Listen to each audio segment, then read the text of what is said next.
दीप अमावस्या विशेष कथा। या पवित्र अमावस्येला स्वामींचे नामस्मरण करा। घरात प्रकाश, मनात विश्वास आणि जीवनात सकारात्मकतेची सुरुवात करा। श्री स्वामी समर्थ महाराज की जय। अक्कलकोट निवासी श्री स्वामी समर्थ महाराज की जय। श्री स्वामी समर्थ, श्री स्वामी समर्थ, श्री स्वामी समर्थ।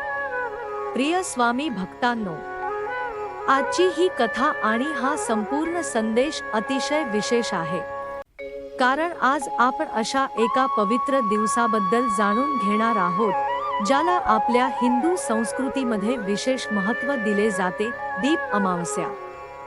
अमावस्या म्हटली की अनेकांच्या मनात अंधाराची कल्पना येते, पण आपल्या परंपरेने याच अंधाराच्या दिवशी दिवा प्रज्वलित करून प्रकाशाची उपासना करण्याची सुंदर शिकवण दिली आहे। दिवा म्हणजे केवळ तेल, वात आणि ज्योत नव्हे। दिवा म्हणजे अंधारातून प्रकाशाकडे जाण्याचा मार्ग, निराशेतून आशेकडे जाण्याचा मार्ग, भीतीतून विश्वासाकडे जाण्याचा मार्ग। आणि अशाच विश्वासाच्या प्रकाशात आपण आज श्री स्वामी समर्थ महाराजांचे नामस्मरण आणि मंत्रजप करणार आहोत। दीप अमावस्येचा सुंदर अर्थ।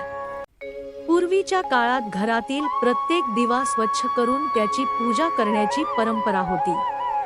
घरातील दिवे एकत्र आणले जात, त्यांना स्वच्छ केले जात आणि त्यांची भक्तिभावाने पूजा केली जात असे। यामागे एक सुंदर संदेश आहे। जसा आपण घरातील दिवा स्वच्छ करतो, तसाच आपल्या मनातील अंधारही दूर केला पाहिजे। मनामध्ये राग असेल, चिंता असेल, भीती असेल, दुःख असेल, नकारात्मक विचार असतील, तर बाहेर कितीही प्रकाश असला तरी मनाला शांतता मिळत नाही। म्हणूनच दीप अमावस्या आपल्याला सांगते, बाहेर एक दिवा लावा आणि आत श्रद्धेचा दिवा पेटवा। त्या दिव्याच्या प्रकाशासमोर काही क्षण शांत बसा, डोळे मिटा, मनातील चिंता स्वामींच्या चरणी अर्पण करा आणि हळूच म्हणा, श्री स्वामी समर्थ। एका स्वामी भक्ताची कथा। चला आता आपण एक सुंदर भक्तिपूर्ण कथा ऐकूया। एका छोट्याशा गावात गोविंद नावाचा एक स्वामी भक्त राहत होता। गोविंद अतिशय साधा आणि प्रामाणिक माणूस होता। त्याचे छोटेसे घर होते। संसार मोठा नव्हता, पण अडचणी मात्र अनेक होत्या।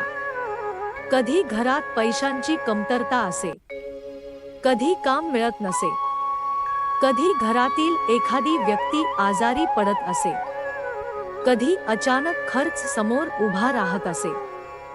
गोविंद मेहनत करत होता, पण परिस्थिती त्याची परीक्षा घेत होती। रात्र झाली की तो घराच्या अंगणात बसायचा आणि आकाशाकडे पाहत स्वतःशीच म्हणायचा, स्वामी, मी चुकीचे काही करत नाही, माझ्या परीने प्रामाणिकपणे जगतो, मग माझ्या आयुष्यात एवढ्या अडचणी का येतात? पण उत्तर मिळत नसे। हळूहळू त्याच्या मनात भीती वाढू लागली। उद्या काय होईल? घर कसे चालेल? मुलांच्या गरजा कशा पूर्ण होतील? कर्ज कसे फेडायचे? अशा विचारांनी त्याची झोप उडाली। एक दिवस गावातील एका वृद्ध भक्ताने त्याला सांगितले, गोविंदा, संकटांपासून पळू नकोस। संकटांमध्ये स्वामींचे नाव धर, मन शांत ठेव, श्रद्धा ठेव आणि सबुरी ठेव। गोविंद म्हणाला, पण माझ्या परिस्थितीत बदल कधी होणार? वृद्ध भक्त हसून म्हणाले, बाळा, दिवा लावल्यावर अंधार एका क्षणात मागे हटतो, पण दिवा कुठे लावायचा हे महत्त्वाचे आहे। तसंच आयुष्यातही श्रद्धेचा दिवा योग्य ठिकाणी पेटव। गोविंदाला त्या शब्दांचा अर्थ पूर्णपणे समजला नाही, पण त्याने ते मनात ठेवले। दीप अमावस्येची रात्र। काही दिवसांनी दीप अमावस्या आली। त्या दिवशी गोविंदाच्या पत्नीने घरातील सर्व दिवे स्वच्छ केले। घरातील जुने दिवे धुवून पुसले। अंगण स्वच्छ केले. संध्याकाळ झाली. घरात दिवे लावण्यात आले. लहान लहान ज्योतींनी संपूर्ण घर उजळून निघाले. गोविंद त्या प्रकाशाकडे पाहत शांत बसला. त्याच्या मनात विचार आला, आज माझ्या घरात दिवे आहेत, पण माझ्या मनात अजूनही अंधार आहे. तो देवघरासमोर गेला. श्री स्वामी समर्थ महाराजांच्या प्रतिमेसमोर बसला. त्याने डोळे मिटले. काही क्षण काहीही बोलला नाही, फक्त श्वासावर लक्ष दिले आणि मग हळू आवाजात म्हणाला, श्री स्वामी समर्थ, श्री स्वामी समर्थ, श्री स्वामी समर्थ. काही वेळाने त्याचे मन थोडे शांत झाले. त्याने पुन्हा नामस्मरण सुरू केले. मंत्रजप आणि मनःशांती. भक्तांनो, श्रद्धेने केलेले नामस्मरण मनाला एकाग्र करण्यास मदत करू शकते. जेव्हा आपण एखादा मंत्र शांतपणे ऐकतो किंवा जपतो, तेव्हा काही काळासाठी मनातील सत्तेचे विचार बाजूला ठेवण्याची संधी मिळते. आपल्या परंपरेमध्ये श्री स्वामी समर्थांचे नामस्मरण भक्ती, विश्वास आणि मानसिक आधाराचे साधन मानले जाते. अनेक भक्तांचा असा विश्वास आहे की स्वामींच्या नामस्मरणामुळे संकटाच्या काळात धैर्य मिळते, चिंता कमी करण्यास मदत होते आणि मनात सकारात्मक विचार निर्माण होतात. म्हणून आज तुम्हीही काही क्षण स्वतःसाठी काढा. मोबाईल बाजूला ठेवा, मन शांत करा आणि प्रेमाने म्हणा, श्री स्वामी समर्थ.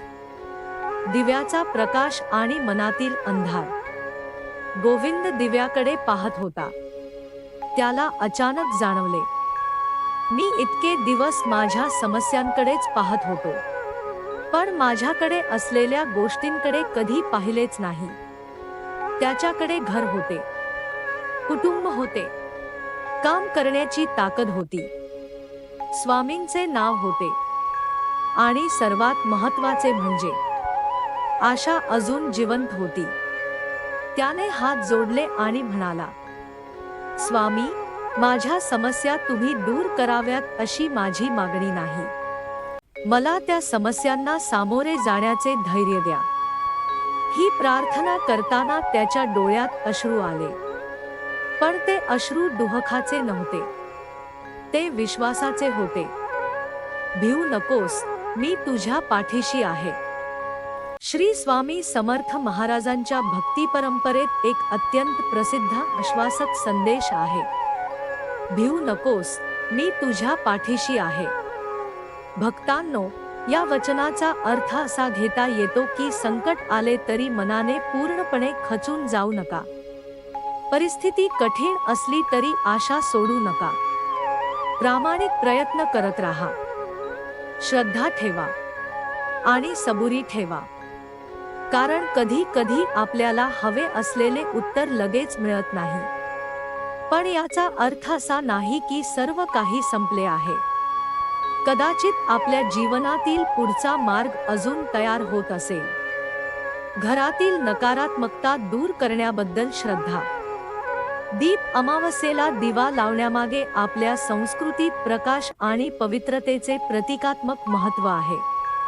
अनेक भक्तांचा असा विश्वास आहे की घरात दिवा लावणे, देवाचे नामस्मरण करणे, प्रार्थना करणे आणि सकारात्मक विचार ठेवणे यामुळे घरातील वातावरण प्रसन्न होते.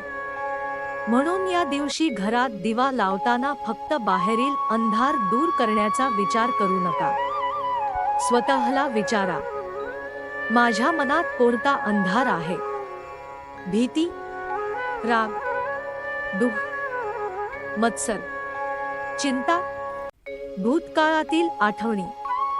त्या प्रत्येक गोष्टीसमोर श्रद्धेचा एक दिवा लावा आणि म्हणा, स्वामी, माझ्या मनाला प्रकाश द्या. पितरांचे स्मरण.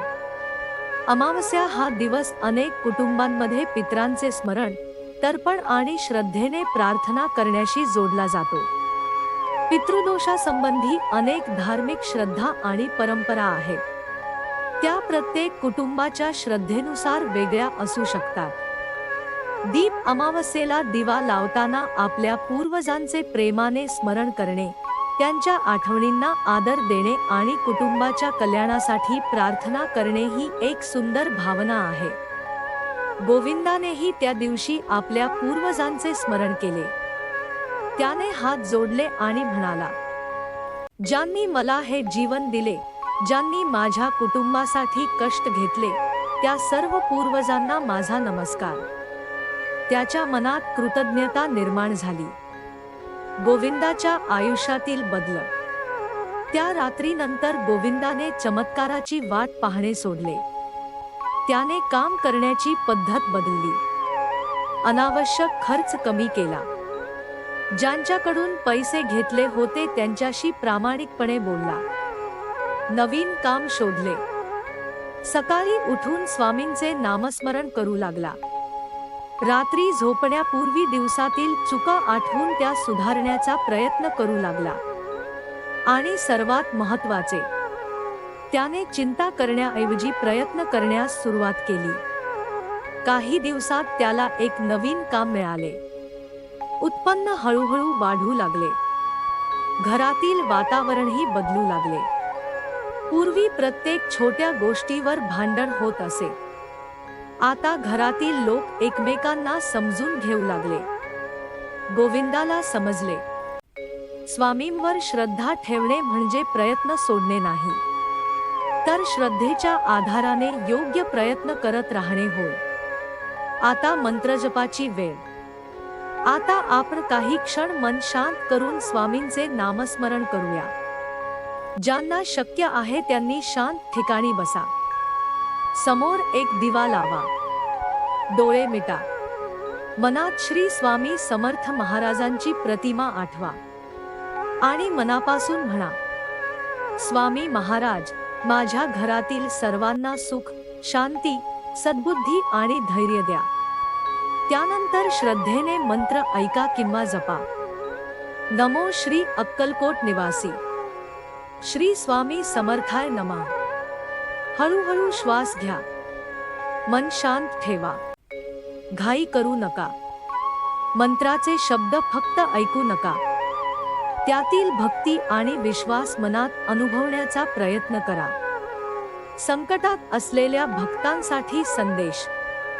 जर तुम्ही सध्या आर्थिक अडचणीत असाल, कर्जामुळे त्रस्त असाल, नोकरीसाठी प्रयत्न करत असाल, व्यवसायात नुकसान झाले असेल, घरातील वातावरणामुळे मन अस्वस्थ असेल किंवा भविष्याची चिंता सतावत असेल, तर आज एक गोष्ट लक्षात ठेवा.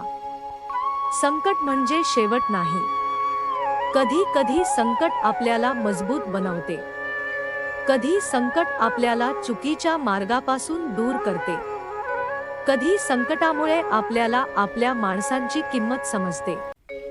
आणि कधी संकटामुळे आपण देवाच्या चरणी अधिक जवळ जातो. म्हणून आज स्वामींच्या चरणी एक प्रार्थना करा. स्वामी, माझ्या आयुष्यातील अंधार दूर करण्यापेक्षा माझ्या हातात प्रकाशाचा दिवा द्या, जेणेकरून मी स्वतः माझा मार्ग पाहू शकेन. दीप अमावस्येचा अंतिम संदेश. भक्तांनो, दिवा छोटा असतो, पण तो अंधाराला आव्हान देतो. एक छोटीशी ज्योत संपूर्ण खोलीचा अंधार कमी करू शकते. त्याचप्रमाणे आपल्या मनातील श्रद्धेची छोटीशी ज्योत ही निराशेच्या काळात आपल्याला आधार देऊ शकते. म्हणून आजच्या या पवित्र दिवशी घरात दिवा लावा. मनात श्रद्धा लावा. वाणीमध्ये स्वामींचे नाम ठेवा. कर्मामध्ये प्रामाणिकपणा ठेवा. आणि जीवनात सबुरी ठेवा. कारण श्रद्धा आपल्याला उभे करते, सबुरी आपल्याला टिकवते, प्रयत्न आपल्याला पुढे नेतात आणि सकारात्मक विचार आपल्याला योग्य मार्ग दाखवतात. शेवटची प्रार्थना. हे अक्कलकोट निवासी श्री स्वामी समर्थ महाराज, ज्यांच्या घरात दुःख आहे त्यांच्या घरात शांती नांदो. ज्यांच्या मनात भीती आहे त्यांच्या मनात धैर्य निर्माण होवो. ज्यांना आर्थिक अडचणी आहेत त्यांना योग्य मार्ग सापडो. ज्यांना नोकरीची चिंता आहे त्यांना योग्य संधी मिळो. ज्यांच्या घरात मतभेद आहेत त्यांच्या घरात प्रेम निर्माण होवो. ज्यांच्या मनात चिंता आहे त्यांच्या मनाला शांतता लाभो. आणि प्रत्येक भक्ताच्या जीवनात श्रद्धा, सबुरी, सद्बुद्धी आणि सकारात्मकता राहो. श्री स्वामी समर्थ महाराज. तुमच्या चरणी आमचा नमस्कार. श्री स्वामी समर्थ. श्री स्वामी समर्थ. श्री स्वामी समर्थ. मंत्रजपासाठी निवेदन. आता काही वेळ शांत बसा. समोरच्या दिव्याच्या ज्योतीकडे प्रेमाने पहा. मनातील सर्व चिंता स्वामींच्या चरणी सोपवा आणि मंत्राचा जप मनात किंवा मोठ्याने करा. नमो श्री अक्कलकोट निवासी श्री स्वामी समर्थाय नमः. श्री स्वामी समर्थ. श्री स्वामी समर्थ. श्री स्वामी समर्थ. मनात एकच भावना ठेवा. स्वामी माझ्यासोबत आहेत. मी घाबरणार नाही. मी माझे प्रयत्न सोडणार नाही. मी श्रद्धा ठेवीन. मी सबुरी ठेवीन. आणि शेवटी प्रेमाने म्हणा, श्री स्वामी.